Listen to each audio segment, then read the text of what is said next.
Bendito sea el Eterno, bendiciones a todos, queridos hermanos. Estamos hoy por cerrar la serie de la masculinidad bíblica, donde hemos ido viendo la diferencia entre los géneros y el propósito, el diseño del Eterno para hombres y mujeres. Un tema había quedado pendiente y ha sido un tema muy controversial. Este es el tema de los roles y ministerios en el cuerpo del Mesías, particularmente los roles que están habilitados a mujeres. Y consideramos la pregunta si hay, como los complementarios han dicho, por lo menos un oficio que el Eterno ha designado para ser ocupado únicamente por hombres. ¿Qué habla la Biblia sobre la diferencia de roles en la congregación del Mesías? ¿Cuáles son los ministerios que están habilitados para mujeres? Bueno, yo leí horas y horas de investigación en este tema. En muchas cosas yo cambié de opinión. Digo, wow, muy bien esto. De hecho, yo entré a este estudio queriendo volverme igualitario. Cuando yo entré a este estudio, yo decía, ¿quién quita alguien me explica que yo he estado equivocado toda mi vida? Que cuando Pablo en 1 Timoteo 2, por ejemplo, o en 1 Corintios 14, o en otros lugares, que yo he interpretado que el oficio de pastor o de anciano únicamente lo puede ocupar un hombre, quizás me he equivocado, quizás hay algo en el contexto histórico que yo no sepa. Oía por ahí, no, pero es que en 1 Timoteo, Pablo está escribiendo a Timoteo y Timoteo está en Éfeso. Y recuerda que en Éfeso era una cultura hiperfeminista. Estaba el culto a Diana, a Artemisa. Entonces, por eso Pablo dijo eso ahí. Y hoy, miren, invertí yo no sé cuántas horas, más de 60 horas fácil, en todo esto. Y cuando iba a los textos, que claramente por 19 siglos el cuerpo del Mesías ha interpretado que esos textos dicen claramente que el rol hay por lo menos un rol que el Eterno decidió que estuviera limitado a un hombre, los otros no. Todo el mundo por 19 siglos ha interpretado bien esos textos, pero yo dije, bueno, yo me voy a abrirme a la posibilidad y si, felizmente se los digo, si alguien hubiera podido explicarme de manera sin torcer los pasajes bíblicos y diciéndome, no, lo que Pablo quiso decir es esto, mira, y aquí hay base de esto, yo hubiera dicho, qué bueno, maravilloso, o sea que una mujer puede ser pastor, qué bueno, Baruch Hashem. Yo estaba feliz de poder decir eso. Y empecé a leer a Linda Belleville, que es una hermana. Y empezó a torcer los pasajes y yo, no hagas esto, no me hagas perder mi tiempo. Por ejemplo, ella dice, en el libro, Mujeres en el Ministerio, ella dice, leemos claramente que en Miqueas, dice ella, en Miqueas leemos claramente que Dios levantó a Moisés, Aarón y Miriam para liderar a Israel. Y ella lo dice así, to lead Israel. Y pone la nota al pie de página y pone el texto de Miqueas 6. Yo me acuerdo haber leído Miqueas 6 y decía, ¿liderar a Israel? Dios levantó a Miriam para liderar. Bueno, hay que ver Miqueas 6, dije yo. Vamos a ver. Vean Miqueas 6. Líder. ¿Dónde está la palabra? Yo no me acuerdo haber oído la palabra líder ahí en Miqueas 6. Pero bueno, ok. Voy a ir a revisarla. Qué bueno. Bueno, si ahí dice que Miriam era la líder de Israel, bueno, de pronto yo no me acuerdo del pasaje, me perdí de algo. Ahora, Miqueas 6, 4. Noten, Linda Belleville dice, la Biblia dice que Dios levantó a Moisés, a Aarón y a Miriam como líderes para liderar a Israel. ¿Dónde dice eso la Biblia? ¿Dice eso la Biblia? En ningún lugar dice eso la Biblia. Dice, ahora, les voy a decir lo que dice la Biblia. Porque yo te saqué de la tierra de Egipto, te redimí de la casa de esclavitud, envié delante de ti a Moisés, Aarón y a Miriam. Recuerda, pueblo mío, lo que tramaba Balac, rey de Moab. ¿Dónde dice que él levantó a Moisés, Aarón y Miriam? ¿Saben dónde dice? Linda Belleville dice que hay un verbo que se puede traducir como liderazgo. Es la primera parte, porque yo saqué de la tierra de Egipto. Yo lideré a Israel de la tierra de Egipto. Ok, muy bien. Ese verbo en hebreo dice Ki ge'eletija me'eretz Mizraim. Ahora pregunto, ¿de quién está hablando ahí? De Hashem, ¿verdad? O sea, cuando el verbo yo saqué de la tierra de Egipto, no está hablando de Miriam, está hablando de Dios. Y luego dice, yo mandé a Moisés, Aarón y a Miriam. Y claro, Miriam fue la profetisa de Israel, lo cual es un rol que está abierto a mujeres y a hombres. No solamente hay profetas en la Biblia, hay varias profetisas en la Biblia. Por ejemplo, Miriam y Hulda, la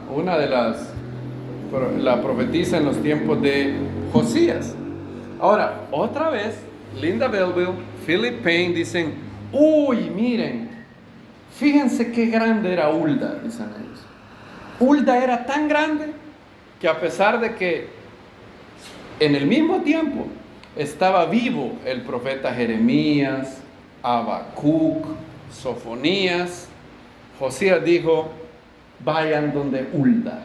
O sea, Hulda era tan pro que a pesar de que habían hombres profetas, Jeremías, Habacuc, Sofonías, Josías dijo, no, yo no quiero a Jeremías, ni a Sofonías, ni a Habacuc. Vayan a Hulda. Yo no me recuerdo que haya un verso de la Biblia que diga, no, a Jeremías no, a Habacuc tampoco, Sofonías tampoco. Hulda es la mera leona. O sea, entre los profetas, Hulda es lo máximo. Yo no recuerdo eso. Entonces yo iba leyendo y iba oyendo esos argumentos. Por ejemplo, ella dice, tenemos un caso de una reina en Israel, Atalía. Y yo me quedé, ¿what? Pero si los que nunca han leído el libro de Reyes quizás no saben, de verdad había una reina en Israel. Bueno, imagínense que alguien no sepa la Biblia y lea a Linda Belleville. Dice, bueno, ahí hay una reina, está claro. Y yo, ¿de qué estamos hablando si hay una reina? Ahora, los que han leído Reyes, ¿quién era Atalía? ¿Era una reina puesta por Dios? No, era una mujer que mató a todos los niños de la casa real, usurpó el trono. ¿Por qué Linda Belleville apela a Atalía? Ahora, veamos el caso de Hulda, por ejemplo. ¿Por qué Josías mandó a traer a Hulda? Leamos segundo libro de Reyes 22, 11. ¿Qué pasa? Los tiempos en Israel estaban malos. La Biblia se había perdido, imagínense. El rollo de la Torá se había perdido en los tiempos del rey Manasés, quien había hecho una persecución terrible. Él fue la persona que partió en dos al profeta Isaías, lo aserró según la tradición judía, casi que mandó a quemar todos los rollos de la Torá. Y bueno, cuando Josías está haciendo la limpieza, vuelve a arreglar el templo, se halla el rollo de la Torá. Lo llevan y Josías oye las palabras del rollo de la Torá y dice, Dios mío, hemos desobedecido el pacto que el Eterno hizo con los padres, estamos perdidos. Vayan a consultar, miren el verso. Aconteció que cuando el rey escuchó las palabras del rollo de la Torá, rasgó sus vestidos. Luego el rey dio orden al sacerdote Hilquías, a Ahicam ben Safán, a Acbor ben Micaías, al escriba Safán y a Asaías siervo del rey, diciendo, id a consultar al Eterno por mí, y por el pueblo y por todo Judá respecto a las palabras de este rollo que se ha hallado, porque grande es la ira del Eterno, que se ha encendido contra nosotros, porque nuestros padres no escucharon las palabras de este rollo para hacer conforme a todo lo que fue escrito para nosotros. El sacerdote Hilquías y Ahicam y Acbor y Safán y Asaías fueron a la profetisa Hulda. Muy bien. Vemos aquí claramente que el rol de profetisa no estaba limitado. El rol de profeta no está limitado a hombres, aquí está claro. El Eterno levantó una mujer, le dio espíritu, pero muy bien. Mujer de Salum ben Tikva, hijo de Arjaz, guardián de las vestiduras, la cual vivía en el segundo sector de Jerusalén, y hablaron con ella. Y ella les dijo: así dice el Eterno, Dios de Israel, decía el varón que se... Y Hulda da una profecía. Ok. ¿Por qué el libro de Reyes nos especifica que fueron a consultar a Hulda? Es porque Josías dijo: yo sé que está Jeremías, yo sé que está Sofonías, yo sé que está Habacuc, pero no, yo no quiero consultar a Jeremías, yo no quiero a Hulda. ¿Dice eso el texto? No. ¿Por qué fueron, de todos los profetas del Eterno, por qué fueron a consultar a Hulda? Porque vivía cerca. Entonces, el libro de Reyes nos dice: vivía en el segundo sector de Jerusalén. Y otra cosa, Hulda era esposa de alguien. ¿De quién era la esposa Hulda? Mujer de Salum ben Tikva, hijo de Arjaz, guardián de las vestiduras. O sea, veámoslo así, Josías es el rey, tiene un grupo, digamos su gabinete de gobierno, y dentro del gabinete hay un hombre, el guardián de las vestiduras, que se llama Salum, que tiene una mujer que es profetisa. Entonces, digamos, el profeta más a la mano, más cerca, es Hulda. Y por eso van a consultar a Hulda. Vean que no hay nada en lo que dice Linda Belbel. Linda Belbel y Philip Payne lo hacen ver como que, y de entre todos los profetas, Josías dijo: no Jeremías, no Sofonías, no Habacuc, Hulda. ¿Dice eso el texto? No lo dice. Ahora, lo que sí el texto dice es que una mujer podía ser profetisa en los tiempos del Tanakh. Sí. También tenemos un ejemplo de una jueza, Débora, ¿verdad? Ahora, ¿cuál es el oficio que estaba limitado únicamente a hombres? El Cohen, que era el líder regular de la congregación. Era el líder de Israel que regularmente tenía que enseñar la Biblia, enseñarle al pueblo los estatutos y juicios, y también servir en el tabernáculo, ministrar al Eterno en el tabernáculo. Y ese rol estaba limitado solo a hombres. Ahora, ¿qué más la Biblia enseña que es un ministerio habilitado a una mujer? Bueno, para mí es claro que la Biblia enseña que una mujer puede ser una diaconisa. Está para mí clarito en 1 Timoteo 3. También una mujer puede profetizar. Vamos a ver eso en 1 Corintios 11. Una mujer puede guiar o liderar la oración congregacional. Claro que sí. De hecho, esto para el mundo antiguo hubiera sido un escándalo. Esto sí era bien progresista en el buen sentido. Bueno, antes de buscar 1 Timoteo, busquemos 1 Corintios 11:5, donde Pablo dice claramente que una mujer puede profetizar y orar. O sea, y no estamos hablando de una actividad privada. Esto era cuando la congregación se reunía. O sea, si había una mujer que pensaba que había recibido una palabra del Eterno, la mujer debía de tener espacio para expresar eso. Porque eso es lo que dice Joel 2:28. En los últimos días derramaré mi espíritu sobre toda carne, y vuestros hijos, ¿y qué? Hijas profetizarán, ¿verdad? Tenemos 1 Corintios 11:5. Pero toda mujer que ora o profetiza con la cabeza descubierta afrenta su cabeza, pues es igual a una que ha sido rapada. No me voy a meter en el punto de los velos, no voy a entrar en ese punto. Lo que quiero entrar es que aquí estamos hablando de un pasaje que habla de lo que sucede cuando la congregación se reúne. Y la congregación reunida, dice Pablo, cuando una mujer ora o profetiza en la congregación, tiene que hacerlo con un velo, dice Pablo, que era la costumbre de ese tiempo. Y estamos hablando muy probablemente de una mujer casada, de hecho, porque tenía que haber una autoridad sobre. Bueno, no me voy a meter en eso. Lo que es claro en este verso es que una mujer puede liderar a la congregación a orar. Claro que sí, ahí está, ¿verdad? Noten que esto no es una oración personal, no es en la casa, es en la congregación, en la reunión. Si una hermana recibía, según ella, en su entendimiento, recibía una palabra que venía del Eterno, era dotada proféticamente, podía ella expresarse y dar el mensaje que ella entendía que venía del Eterno a la congregación. Sí, véanlo claramente, no hay ninguna restricción a eso.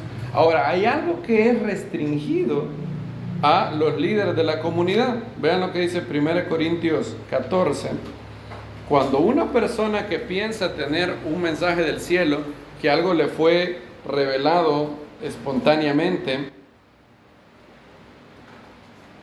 vean, 1 Corintios 14, 29. ¿Lo tenemos? Los profetas hablen 2 o 3 y los demás juzguen.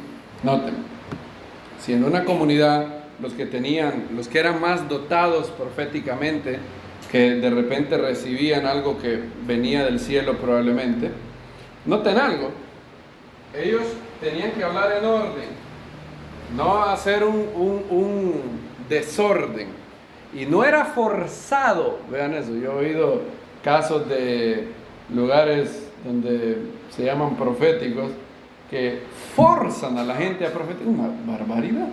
Miren lo que dice el verso 30. Si a otro que está sentado le es revelado algo, calle él primero, porque todos podéis profetizar uno por uno para que todos aprendan y todos sean exhortados. Los espíritus de los profetas están sujetos a los profetas. Pablo está diciendo que nadie puede decir, yo necesito hablar, tengo que hablar porque no puedo, el espíritu me ha tomado y no puedo controlarme. No, dice Pablo, los espíritus de los profetas están ¿qué? Sujetos a los profetas, porque Dios no es Dios de desorden, sino de paz. Como en todas las cosas, nadie podría, digamos, si una persona está hablando, Pablo dice, bueno, hablen 1, 2 o 3. Si alguien le ha revelado algo cuando está sentado, espere su turno. No tiene que decir, no, yo tengo que hablar rápido porque el espíritu me tomó y no puedo contenerme. Claro que puedes, dice Pablo, porque los espíritus de los profetas están ¿qué? Sujetos a los profetas. Dios no es Dios de ¿qué? De desorden. Ahora, Pablo dice en el verso 34, un verso que ha sido muy mal interpretado. Las mujeres callan en las congregaciones porque no les es permitido hablar, sino estar sujetas como también lo dice la ley. Si quieren aprender algo, pregunten en casa a sus esposos, porque es indecoroso que una mujer hable en la congregación. ¡Wow! ¡Qué pasaje más duro! ¿Qué significa eso? ¿Está prohibiendo Pablo que las mujeres hablen en absoluto? No, ¿verdad? ¿Por qué? Porque Pablo tendría esquizofrenia, porque en 1 Corintios 11, ¿qué dijo? Cuando la mujer ¿qué? Ore o profetice. Yo no he conocido a alguien que pueda profetizar sin hablar. Entonces, Pablo no va a decir en el capítulo 11 que una mujer ore o profetice y luego la va a callar. No está hablando de eso. ¿De qué habla? ¿Qué quiere decir el verso 34? ¿Cuál es el contexto? El verso 29 dice, los profetas hablen 2 o 3 y los demás juzguen. ¿Quiénes son los demás? Según Wayne Grudem, esto significa los líderes, los ancianos. O sea, si una persona recibía algo que él creía ser de Dios, no por eso, hermano, yo creo tener algo que es de Dios y voy a decir esto. Y ya era palabra de Dios. No. Los líderes de la comunidad, dice Pablo, tienen que discernir si eso es algo que vino del Eterno, si es algo que viene de la propia alma, de las propias emociones del hermano, o si es algo que tiene una fuente incluso más oscura. Pablo le da esa responsabilidad a los ancianos, a los líderes de la congregación. En ese contexto dice, las mujeres callen en las congregaciones. ¿Cuándo? Cuando se está juzgando una profecía. Ese es el contexto. O sea, lo que Pablo está diciendo es, si se levanta una persona que es profeta, el que hable y los líderes de la congregación juzguen, que sean ellos los que juzguen. No le corresponde este rol no le corresponde a una mujer. Lo que Pablo quiere evitar es que alguien venga, una persona se levanta, profetiza. Los líderes de la congregación empiezan a discernir si es algo del Eterno.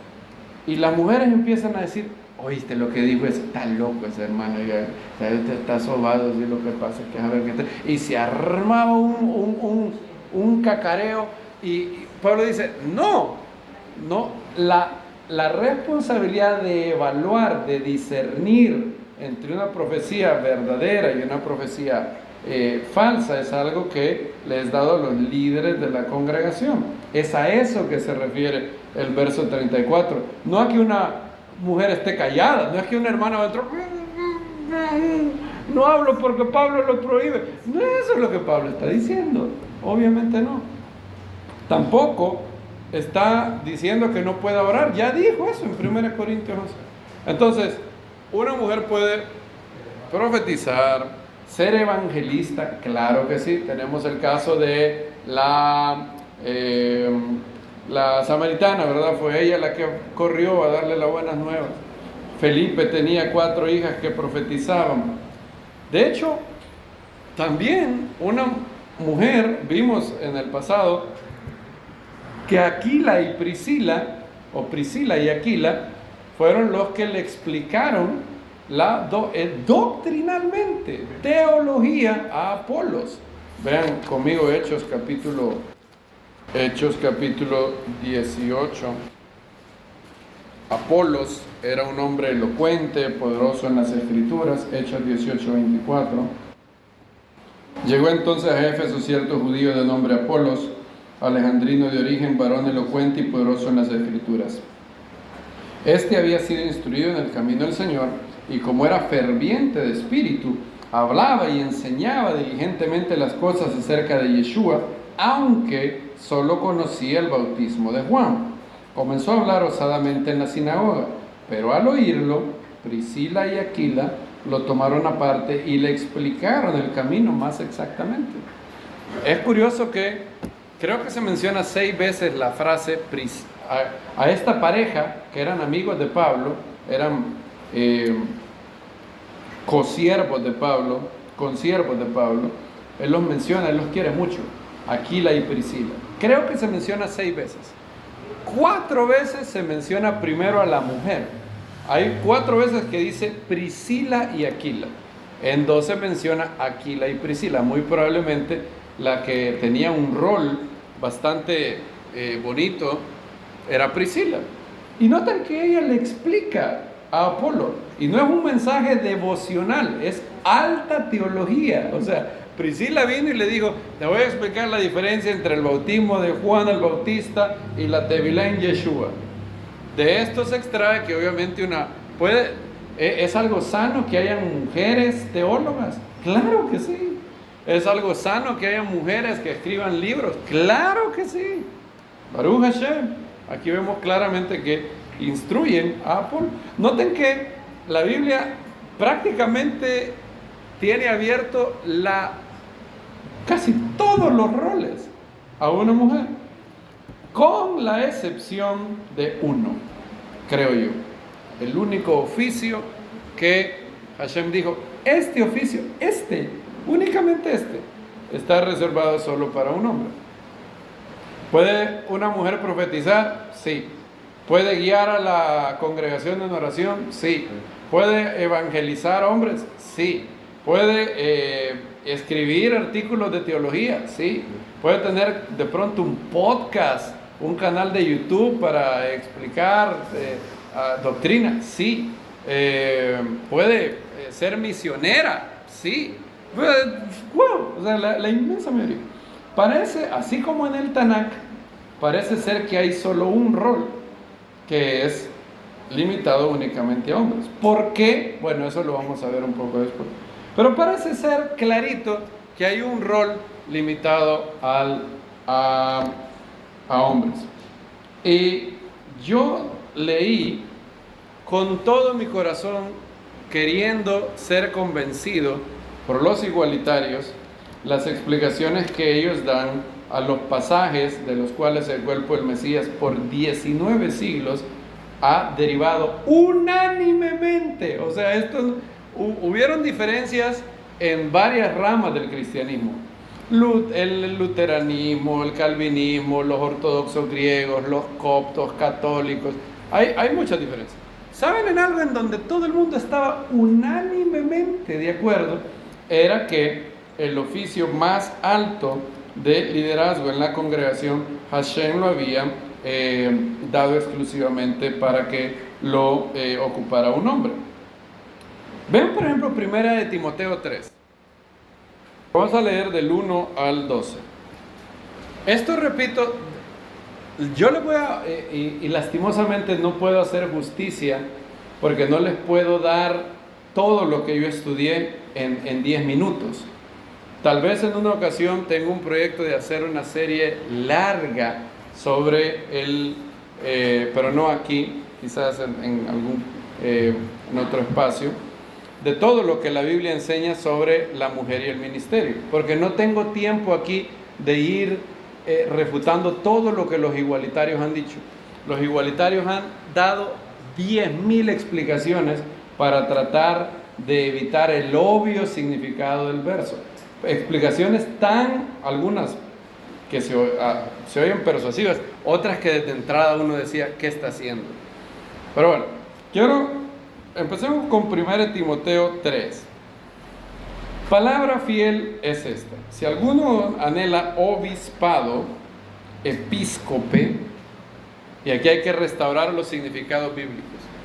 Cuando la Biblia habla de los líderes de la congregación, generalmente no utiliza la palabra pastor, lo cual esto es un poco difícil, porque hoy en nuestros días la palabra pastor se usa de manera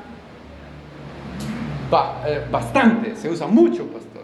Es más, si digamos el líder de alabanza, en algunas iglesias se llama el pastor de alabanza, el pastor de jóvenes, el pastor de mujeres, el pastor de no sé qué. De hecho, la Biblia utiliza la palabra pastor bien poquitas veces, en Efesios 4:11, por ejemplo.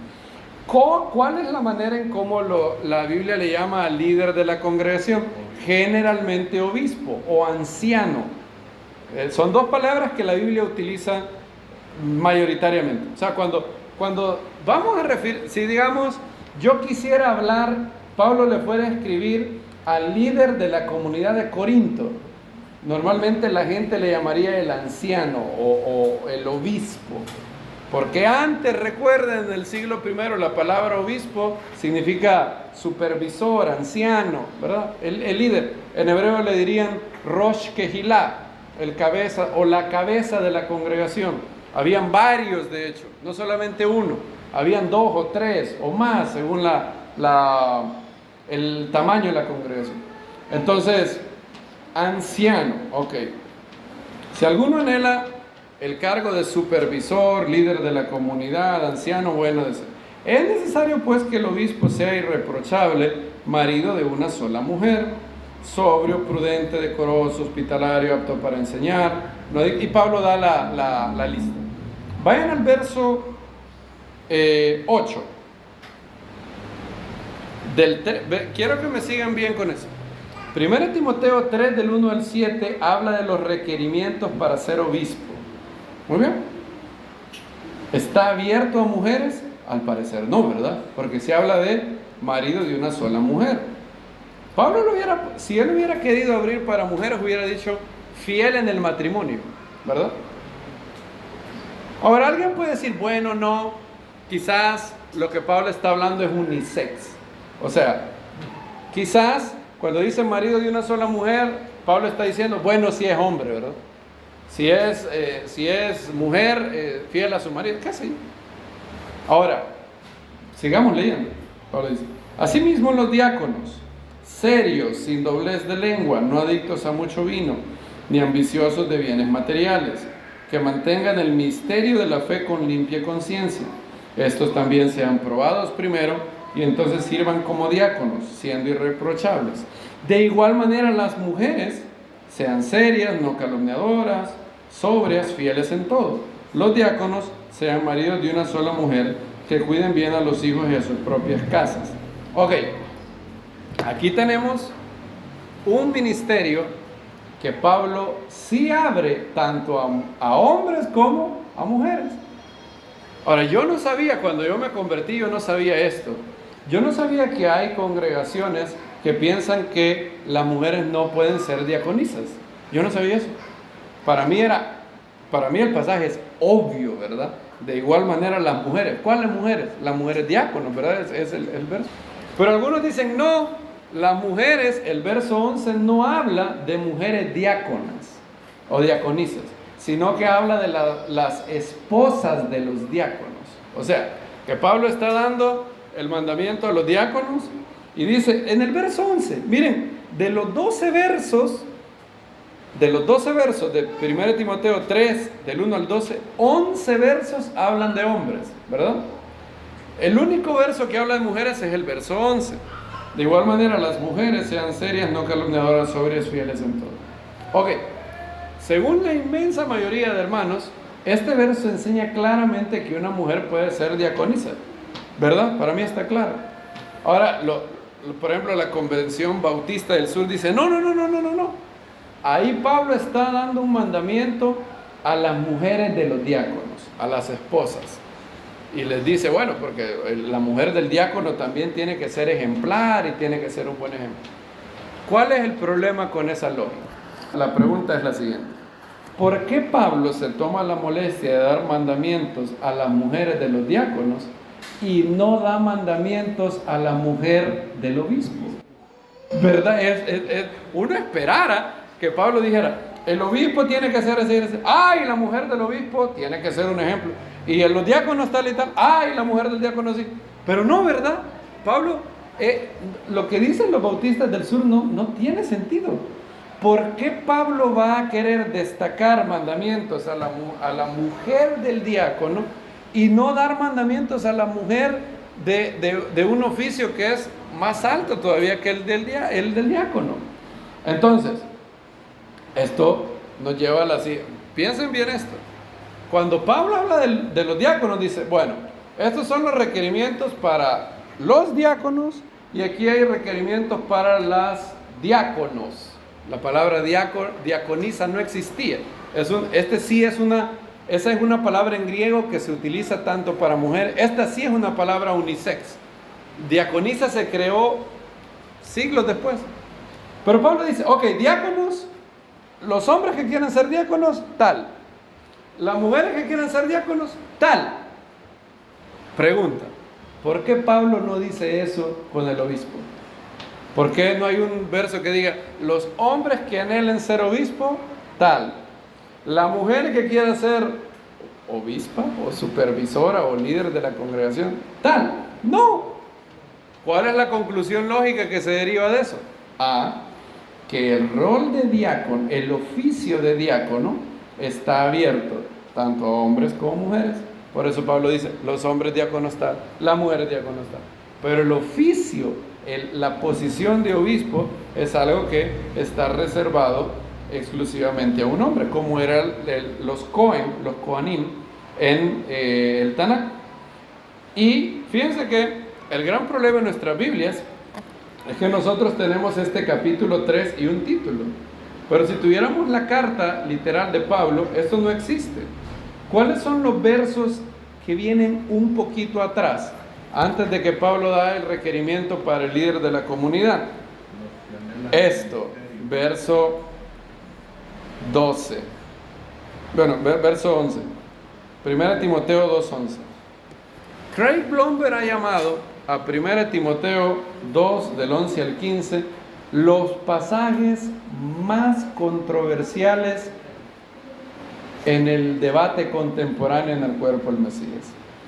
De estos versos, hermano, he leído, no se pueden imaginar los iguales. Este es el verso de versos. Los igualitarios tiran toda la artillería, todas las armas contra este verso. ¿Por qué? Porque es el verso más claro. ¿Qué dice Pablo? La mujer aprende en silencio con toda sumisión. Por cierto, la palabra en silencio ahí otra vez no es silencio absoluto. Significa una actitud de ser enseñable. Así, por ejemplo, cuando alguien enseña, tiene la actitud de enseñar, y el que está aprendiendo tiene la actitud de, ok, voy a aprender. Eso. La mujer aprende en silencio con toda sumisión. Ahora, alto aquí. Esto ya es un verso progresista, entre comillas, de verdad en el siglo primero. En el siglo primero, la inmensa mayoría de judíos decían los hombres deben de aprender Torah, las mujeres no. De hecho, el Talmud tiene 2 versos bien duros contra esto. Que perezcan las palabras de la Torah antes de que sean dadas a las mujeres, dice el Talmud. Ahora, Pablo dice, no. La mujer tiene que aprender la Biblia. El maestro dice que tenía las hermanas de Lázaro. ¿Cómo se llamaban las hermanas de Lázaro? Marta y Miriam. ¿Y qué hacía Miriam? Estaba sentada a los pies del maestro. La mujer, dice Pablo, tiene que aprender la Biblia. Ella tiene que ser muy instruida, tiene que aprender. Ahora miren, dice, la mujer aprende en silencio con toda sumisión. No permito a la mujer enseñar ni ejercer autoridad sobre el varón, sino estar en silencio, porque Adán fue formado primero, luego Eva, y Adán no fue engañado, sino que la mujer siendo engañada cayó en transgresión. Un versículo después, y recuerden que la carta no tenía capítulo 3 ni el título. Pablo dice, fiel es la palabra, si alguno anhela obispado, buena obra desea. Es necesario pues que el obispo sea irreprochable, marido de una sola mujer. Es decir, los que hubieran leído esta carta no tenían capítulo 1, capítulo 2, capítulo 3. Era un flujo continuo. Entonces Pablo dice, no permito a la mujer enseñar ni ejercer autoridad sobre el hombre, sino estar en silencio, porque Adán fue formado primero, luego Eva. Si alguno anhela obispado, buena obra desea. El obispo tiene que ser prudente, irreprochable, marido de una sola mujer. ¿Qué dicen los igualitarios de este verso? Uy, hermano, yo he leído por lo menos 13 maneras en las que ellos tratan de decir, no quiere decir eso. Unos dicen cosas que uno se queda asustado. Por ejemplo, dice uno, no permito a la mujer enseñar. Ellos dicen, pero ese es Pablo. Oigan eso, ese es Pablo, nosotros sí. Así dice uno. Es que Pablo está diciendo mi opinión personal. Este soy yo, Pablo. Yo, Pablo, no permito a las mujeres. Pero ahí ustedes vean hagan lo que ustedes quieran. Literalmente esa es una respuesta de un igualitario. Otros dicen no. Cuando Pablo dice, no permito a la mujer enseñar, era porque en esos días el hombre tenía mayor grado de escolaridad. Un hombre tenía más conocimiento que una mujer. Bueno, no. En Éfeso, en este momento en Éfeso, había una mujer llamada, adivinen, Priscila. Y era muy sabia y muy conocedora. Entonces Pablo ese argumento fracasa también, porque Pablo no iba a prohibirle, si el problema era el nivel de escolaridad, de conocimiento bíblico, Priscila conocía más que Apolo, para que tengan una idea. No. Otros dicen, es que en Éfeso era una sociedad súper feminista. Entonces Pablo en esa sociedad súper feminista dijo, aquí en Éfeso yo no permito que las mujeres, en otro lugar sí. Es cierto que Éfeso cuando uno lee la literatura de Éfeso, es cierto que Éfeso era una ciudad hiperfeminista. No. Los líderes de Éfeso, de la ciudad, que eran todos hombres. Así que, no tengo tiempo para ir revisando las 12 cosas que los igualitarios odian este verso, literalmente. Otros dicen, pero es que el verso que dice ni ejercer autoridad no significa ejercer autoridad. ¿Cuál es el problema? Esa palabra en griego solo aparece una vez en toda la Biblia, y es aquí, authentei. Entonces dicen, esa palabra no significa eso, significa dominar. Pablo estaba diciendo, no permito a la mujer enseñar ni dominar sobre el hombre. Entonces las dos cosas son negativas. ¿Significa authentei, dominar? ¿Es un término negativo? No. Cuando uno lo ve cómo se usa en la literatura de la época, authentei significa eso, ejercer autoridad. Ahora no tengo tiempo para ir sobre 40 horas de de estudio. ¿Qué dice claramente 1 Timoteo 2:11? Pablo dice que hay un oficio que Dios ha decidido que sea exclusivo para hombres, y ese es el oficio del anciano de la comunidad, de ser el líder de la congregación. Ahora, hay diferencias entre complementarios. Hay complementarios como Craig Blomberg que dicen lo que está prohibido para una mujer es el oficio, la posición de obispo o de líder o de supervisor o de pastor, si lo quieren. Pero ella puede, según lo que dice 1 Corintios 11, dice Craig Blomberg, pero ella puede, hay que recordar que obispo o pastor es un oficio, no un don. Dice él, una mujer puede enseñar a la congregación, digamos, puede haber digamos que en una congregación, dice él, hay un grupo de ancianos, 3 ancianos, digamos, 3 hombres ancianos. Todo el mundo identifica a estos 3 hombres ancianos, y ancianos no significa de edad, ¿verdad? Por eso a mí no me dicen anciano aquí, no me digan así, por favor. Más que se va a ver raro y se va a sentir mal. Si me empiezan a decir anciano, así ya me van viendo canas. Bueno, supongan, dice Craig Blomberg, que hay una comunidad donde hay 3 líderes. Hay un bedín, digamos, ¿verdad? Hay 3 líderes hombres. ¿Hay algún problema, dice Craig Blomberg, en que haya una hermana que tenga don de enseñanza? No tiene el oficio de anciano, porque esa es una posición en el cuerpo del Mesías. Pero el pastorado, dice él, y la enseñanza es un don del Espíritu. Y ese no está limitado solo a hombres. Dice 1 Corintios 12 que los dones del Espíritu son dados a mujeres y a hombres por igual. ¿Hay hermanas que tengan don de enseñar? Claro que sí. Hay hermanas que tienen el don de pastorear en el sentido de cuidar a las almas, visitarlas. Bueno, sí, dice Blomberg.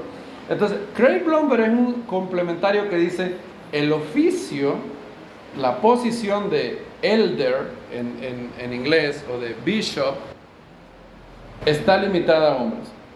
Pero una hermana puede enseñar a la congregación, puede predicar, sí, dice él. Probado que lo haga de manera que todo el mundo entienda que ella está bajo la autoridad del liderazgo de hombres de esa comunidad, dice él. Eso dice Blomberg. Hay otros complementarios como Tom Schreiner que dicen, no, Pablo no prohíbe únicamente el oficio, prohíbe la función, enseñar de manera regular a la comunidad es la función de los ancianos, de los obispos o de los Roshei Kehilá. Blomberg, Tom Schreiner parece decir, bueno, una mujer podría enseñarle, podría predicar a una mujer a la congregación, no regularmente, dice él. O sea, digamos que sea algo que no usurpe la función del líder de la comunidad. Dice él, bueno, puede predicar en así como Apolo y Priscila y Aquila, no es que predicaron en la sinagoga, sino que dice que jalaron aparte a Apolo. Bueno, eso puede hacer. Hay otros complementarios que dicen no. Hay otros complementarios que dicen no, ni regular ni eventualmente.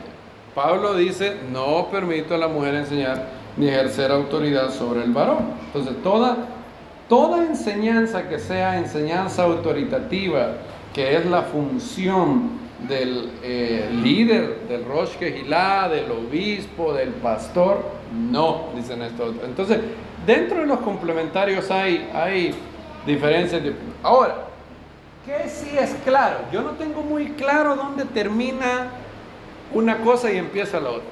Lo que sí es claro, para mí, todos los complementarios están de acuerdo de que es la lectura natural del pasaje, es que el oficio, la posición de, llámele como queramos llamarle, al liderazgo alto de una congregación, es algo que Hashem lo dio exclusivamente a un hombre. ¿Por qué? Creo que C.S. Lewis nos da una respuesta que pudiera ser. Pregúntense, ¿por qué Hashem, si tiene abierto todos los roles, todos los ministerios a mujeres, casi todos, ¿verdad? Imagínense todo lo que hemos visto: profetizar, evangelizar, dirigir en oración, incluso cargos civiles, jueces, presidentes, incluso todo. ¿Por qué Hashem decidió limitar un rol, uno, de todos, uno a uno? ¿Es porque el hombre es más inteligente que la mujer? No, para nada. Yo he conocido casos donde hay un matrimonio y yo casi que cuando los oigo hablar, los he oído hablar, yo tengo la tentación de orarle a Hashem y decirle: y en este matrimonio no podemos hacer, como dice, como han visto en El violinista del tejado, cuando Tevi ora con Hashem, yo le digo: Padre, en este matrimonio, yo sé que en todos los matrimonios el esposo es la cabeza, no podemos hacer en este caso una excepcioncita ahí, porque este hombre dan ganas de agarrarle y zamparle unos 2 coicos en el nombre del Señor. Y la mujer la mujer claramente es la que la tiene clara. Y digo: Señor, no podemos hacer una excepción porque este es le guasam, y que la mujer sea. Y el Eterno me dice: no. Y yo he tenido casos así. Por ejemplo, el caso de Nabal y Abigail. ¿Quién era el más sabio en esa relación? Abigail, clarito. Es más, el otro se llamaba necio, Nabal se llamaba. Entonces, Hashem limita el cargo de obispo por una deficiencia intelectual en la mujer. No, la mujer puede llegar a ser más inteligente que muchos hombres. ¿Es porque la mujer no puede ser igual de santa que un hombre? Tampoco. Entonces, ¿por qué sí? Voy a dejarles una cita de C.S. Lewis que yo creo que aclara el por qué, y vamos a cerrar ahí. Lewis era anglicano. Si se recuerdan, cuando él se convirtió del ateísmo a la fe, él era un inglés. Y adivinen cuál es la iglesia oficial de Inglaterra en ese tiempo: la anglicana. De hecho, la iglesia anglicana se llama The Church of England, la iglesia de Inglaterra. Y los anglicanos funcionan mucho similar al catolicismo. La única diferencia, bueno, hay varias diferencias, muchas diferencias, pero tienen misa, tienen todo. Solo que los obispos se pueden casar, gracias a Dios. Por eso no tenemos todos los casos de abuso sexual que hay en Roma. Bendito sea Dios. Tal vez en unos 1000 años alguien en Roma lee 1 Timoteo 3 de que el obispo puede ser marido de una sola mujer. Ha estado ahí por 2000 años. Nadie no entiende. Pero bueno, los anglicanos, el obispo, el bishop, se puede casar. Ahora, había una reforma, curiosamente, en los días de C.S. Lewis, cuando empezaba a meterse el feminismo, que decía, habían algunos en la iglesia de Inglaterra que decían: ¿y por qué no pueden ser las mujeres obispas o sacerdotisas? Y había una diferencia de opinión. Y Lewis escribió en el libro Dios en el banquillo, escribió un artículo chiquito, que él dice: ¿por qué no puede ser una mujer obispa? Y creo que él anda sobre la pista correcta. Les voy a leer lo que él dice en Dios en el banquillo. ¿Pero por qué? Dice Lewis. ¿Por qué una mujer no debería representar a Dios en este sentido? Ciertamente no porque ella sea necesariamente o probablemente menos santa, menos amorosa, o sea más tonta que un hombre. En ese sentido, ella puede ser tan piadosa como un hombre y una determinada mujer mucho más que un determinado hombre. El sentido en el que ella no puede representar a Dios y un hombre sí, tal vez resulte más claro si miramos las cosas al revés. Y Lewis nos lleva a hacernos este ejercicio mental. Supongamos que la persona que quiere la reforma nos dice esto.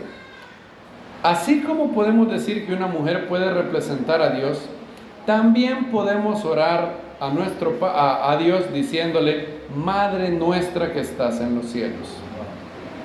Dice él, supongan que él nos dijera que el matrimonio, la parábola, la metáfora del matrimonio, de que el Mesías es el esposo de la congregación, es al revés, de que el Mesías es la esposa y la congregación es el esposo. Supongan que alguien les dijera a ustedes: ya no oren Padre nuestro que estás en los cielos, vamos a orar Madre nuestra. Vamos a ver, como Dios no tiene género, no tiene sexo, vamos a orar y vamos a decir: nuestra Madre que estás en las alturas. ¿Tendrían problema con eso? ¿Por qué? Lewis nos invita a pensar: hay una cosa en el género masculino que puede representar a Dios mejor que el género femenino. ¿Por qué? Hazte un ejercicio mental, dice Lewis. Supongan que yo te dijera: vamos a cambiar el Padre nuestro, vamos a decir Madre nuestra que está en los cielos.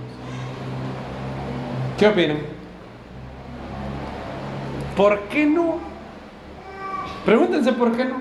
Bueno, la respuesta pareciera ser: preguntémonos, ¿qué es lo que caracteriza el sexo femenino? El sexo femenino es caracterizado por alguien que recibe algo de una fuente, ¿verdad? ¿Quién es el que recibe semilla y quién es el que da semilla? ¿Quién es el género que da semilla? ¿Quién es la fuente de la semilla? El hombre. ¿Quién es la que recibe semilla? La mujer. Entonces, cada vez que en nuestra mente nosotros pensamos de una figura femenina, inmediatamente si hay una figura femenina, tiene que existir una figura masculina que da algo que la figura femenina recibe, ¿sí o no? Si no es así, no sé de qué estamos hablando. Pero la palabra mujer o hembra o femenina siempre tiene la connotación de que no es la fuente última, de que hay algo que lo precede. Ella recibe algo de la fuente masculina. Entonces, cuando nosotros decimos Padre nuestro, lo que estamos diciendo es que Hashem es la fuente última de todo lo bueno, de todo ser. ¿Recibe Hashem algo de alguien? No, porque Él es la primera causa.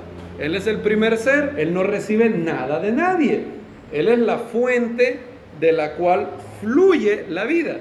¿Quién es la fuente de toda vida? Dios. ¿Quién es la fuente de toda buena dádiva? Dios. ¿Quién es la fuente de todo lo bueno? Dios. ¿Recibe Él algo de alguien? ¿Alguien le dio poder? ¿Alguien le dio vida? ¿Alguien le dio la capacidad de algo? No. Entonces, ¿cuál es el género en el mundo que se identifica más con la fuente que emite o que da? ¿Y cuál es el género que recibe? ¿Cuál es el género que recibe? La mujer. ¿Cuál es el género que es la fuente de la semilla? El hombre.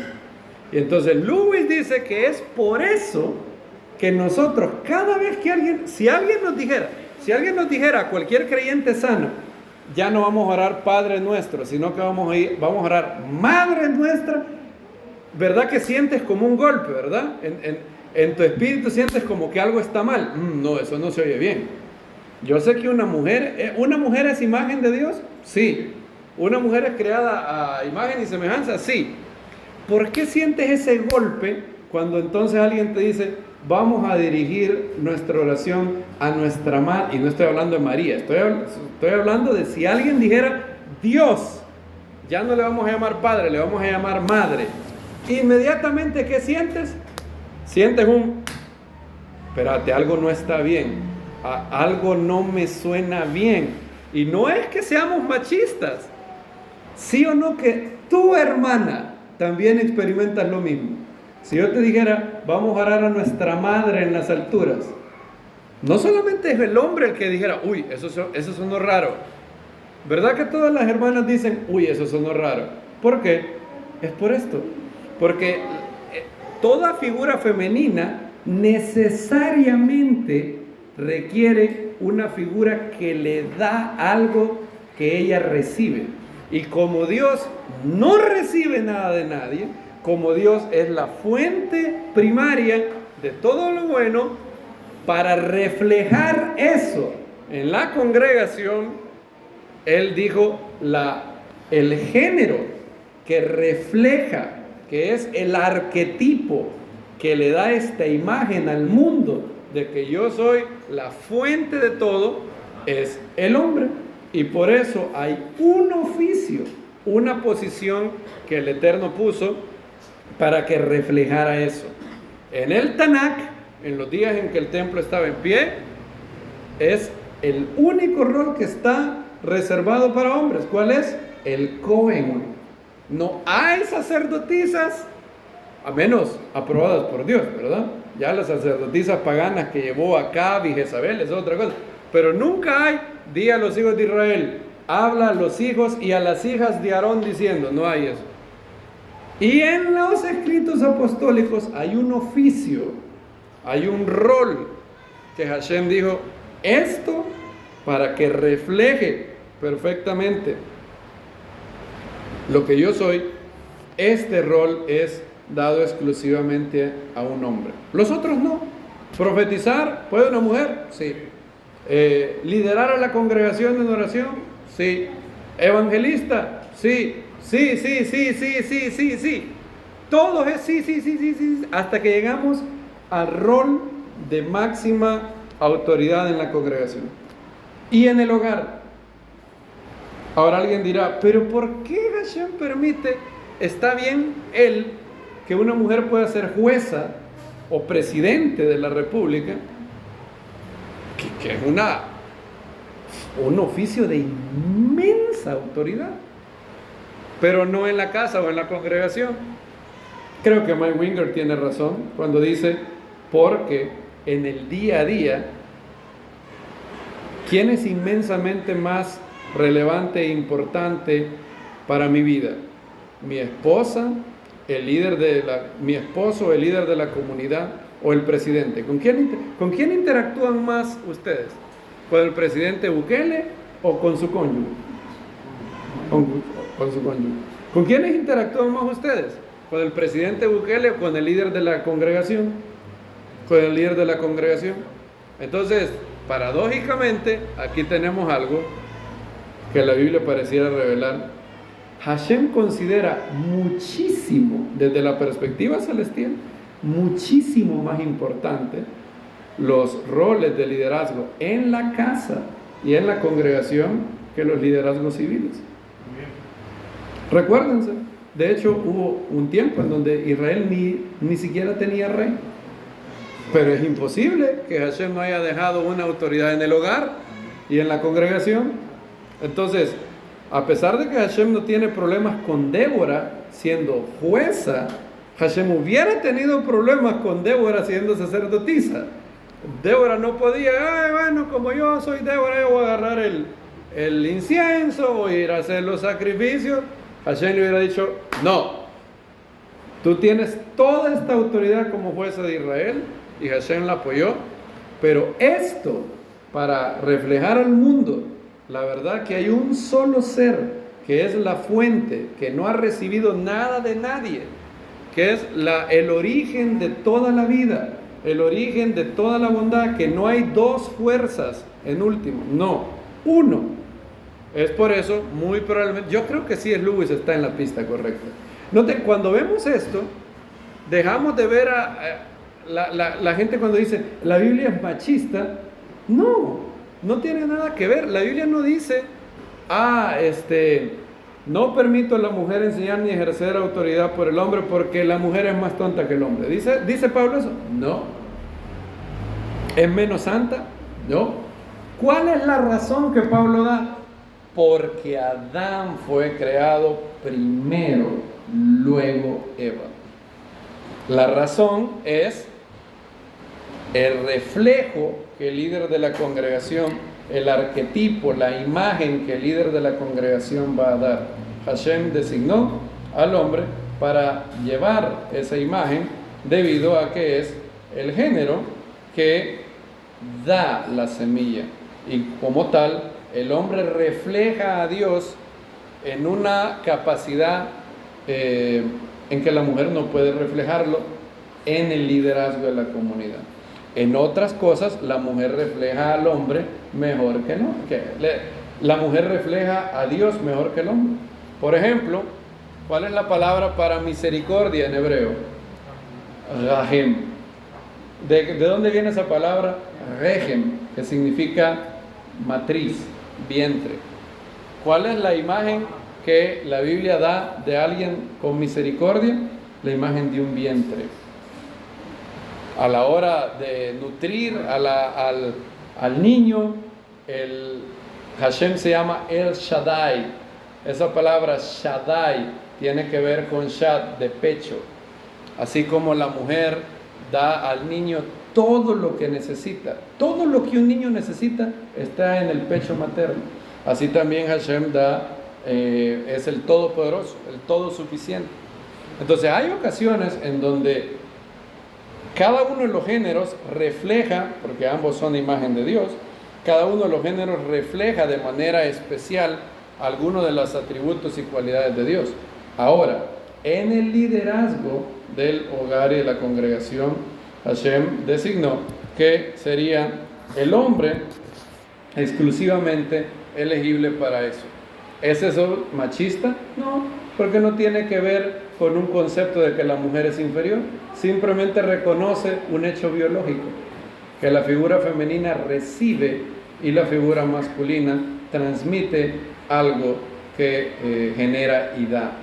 Espero que esto haya esclarecido un poco. No puedo meterme a todas las preguntas. Hermano, entonces una mujer puede predicar, digamos, una vez al mes. Hermano, ¿y qué tal de no sé qué? No puedo meterme en eso. Además, no tengo muy claro todo. Me inclino un poco, no sé si a Blomberg o a Tom Schreiner en su posición. Algunas veces lunes me inclino a una posición, martes a otra. Lo que sí es claro, y en lo que todos los complementarios están de acuerdo, es que el oficio, la posición, clarito, 1 Timoteo, 1 de Corintios, reserva el liderazgo, los lugares más altos del liderazgo exclusivamente al hombre.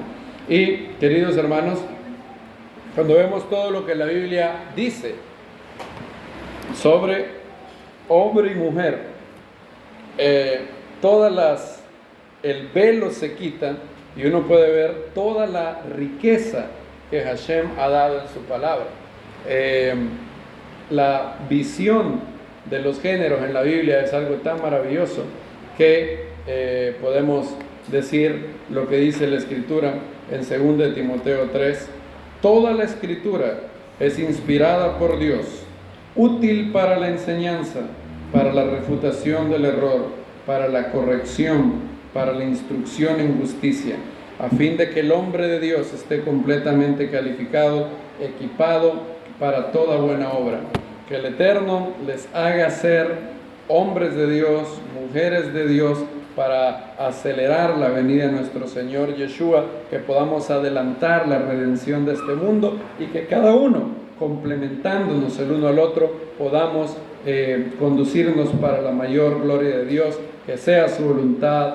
Amén, ve amén.